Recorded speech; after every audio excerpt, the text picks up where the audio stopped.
With this change from SCOTUS on the emergency tariffs, would the president be open to putting tariff legal situation in a reconciliation package? Is that on the table now once again?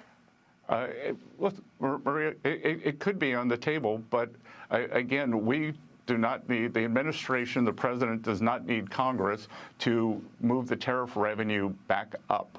The president ran and received won the popular vote, won the swing states, won an electoral landslide, and he is fulfilling his mandate to the American people to bring back manufacturing and stop the U.S. from being ripped off by our trading partners. And he used IEEPA for a year and pushed down tariff barriers, non-tariff trade barriers, unfair subsidies, and the trading partners are going to stick with these great deals. There was Treasury Secretary Scott Bessent with me yesterday, leaving the door open, not ruling it out, to codifying tariffs with a party-line reconciliation package, perhaps before the midterm elections, after the Supreme Court struck down the president's use of emergency tariffs in a decision 6-3. President Trump now is raising his newly announced global tariffs to 15%. He did that on Saturday after initially saying it would be a 10% worldwide duty. Then he took it up to 15%. Joining me now is Texas Congressman Jodey Arrington. He is the chairman of the House Budget Committee. Mr. Chairman, good to see you. Thank you so much for being here. Good to see you. What do you think about a reconciliation package? You've said that Republicans should use reconciliation to safeguard our economic and national security interests, right? Why wouldn't we use the most consequential legislative tool we have to continue to build on the momentum from the One Big Beautiful Bill, where we've seen economic growth, wages going up, we've opened up domestic energy production, and the energy costs are down. People are keeping more money in their pockets with refunds and less withholdings. Let's build on it. We have this opportunity to address what Democrats have done to make health care unaffordable, with premiums and deductibles doubling because of Obamacare. They've grown at a clip that's twice the private market. They've done the same thing in housing, although long-term interest rates are coming down. People are paying about $200 less a month in their mortgage payments. Their car payments have gone down. Their credit card payments have gone down. I can keep going. Why not build on it? And at the center of our reconciliation bill, outside of more controls to prevent the waste and fraud that we've seen in Minnesota, no doubt, is all across this country in other means-tested welfare programs and other entitlements. Let's come alongside the president and let's codify Trump's America First trade deals that have opened up access to new markets, leveled the playing field, and have addressed what I think is a major national security threat in terms of dependence on other countries for important materials and products, whether it's wafer manufacturing or drugs, et cetera. So, yes, we should do it. We shouldn't think twice about it. Right. I mean, and you're referring to China and India in terms of our reliance, but it seems to me that reconciliation is the only long-term path here. I mean, Section 122, which is one of the levers that the president is using, that'll be live for 150 days. After that, Congress has to vote to sustain the tariff, and that seems unlikely. I mean, look at what one analyst writes this morning. The timing is hard to believe. It perfectly lines up with the Friday of the start of the 38-day congressional August recess. Well, you know, one thing I'd like to see is a Democrat vote against what is 18 deals, effectively 50% of our global markets, Maria, where we have zero tariffs on the U.S. products going to those export markets. And that have resulted in quadruple tariff revenue, that have resulted in deficits, trade deficits going down about $100 billion in the case with China, among other positive effects. So, but look, I don't think we should wait for Democrats to join us. I don't think they will. I think they're dead set on finding ways to trip the president up and obstruct him with shutting down the government, et cetera. Let's let's do a unilateral play like we did with the one big beautiful bill and lock them in. The president can use 301 after the 150 days. They can go through the investigation process. But what happens after 4 years? Right. He's got plenty of options, I know. But you mentioned the government shutdown. I mean, here we are with the shutdown of the Department of Homeland Security entering a second week. Senate Democrats in the White House still far apart in any of the negotiations here about ICE and about the Border Patrol.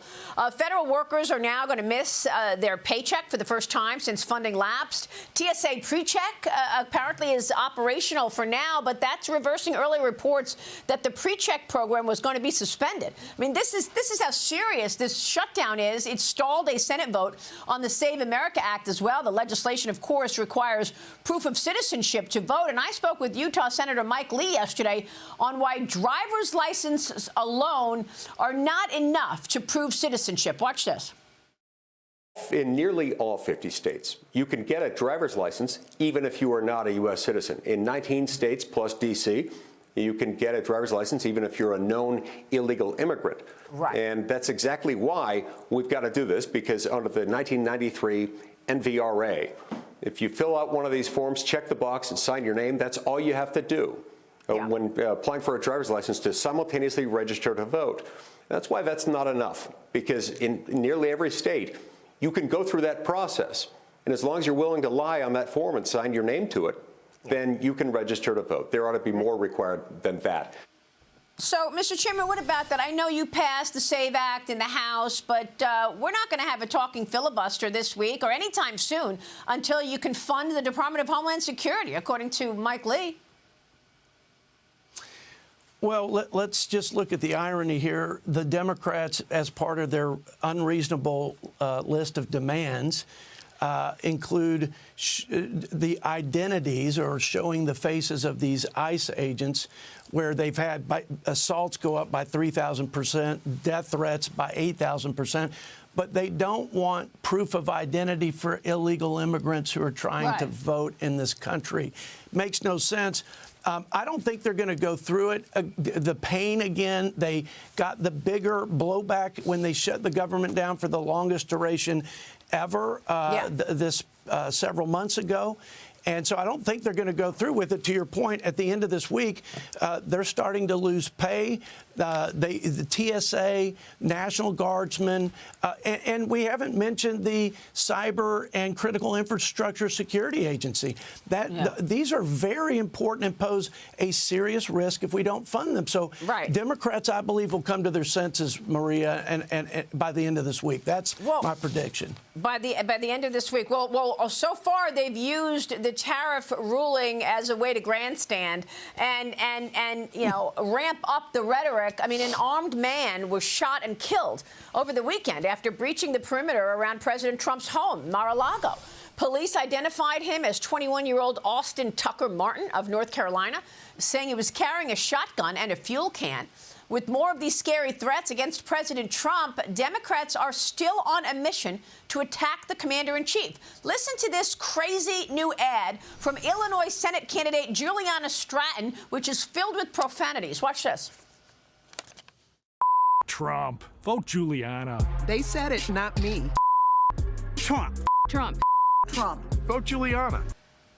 I mean, is she serious? And then you've got Pritzker endorsing this. California gubernatorial candidate Katie Porter did the same thing during a California Democrat convention. Watch this. Trump. Together, we're going to kick Trump's in November.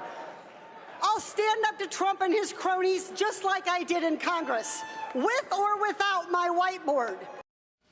But this is disgusting, Mr. Chairman. Why do they think anybody wants an elected official in place after using this language in their campaign? Do they have anything else in terms of policy other than attacking Trump? No. I mean, that's why they shut the government down over funding illegal immigrants' health care. And now they're shutting it down over ICE agents doing a very dangerous job to rid our country of of violent criminal aliens. They've got nothing. Maria, they're placating to their base in a primary. They are hostage. They are holding us hostage. They themselves are held hostage by the radical left. It's pathetic, and it's a violent political culture that they continue to stoke. Well, it certainly feels like their backward policies do not resonate with the American people, so they need new people to come in, illegals to come in, to vote for them. I mean, I don't know if you could look at it any other way, that they don't want, ID to prove you're an American citizen to vote. What's the problem? Congressman, it's always a pleasure to see you. Thank you, Jodey Arrington. We'll be right back. Stay with us.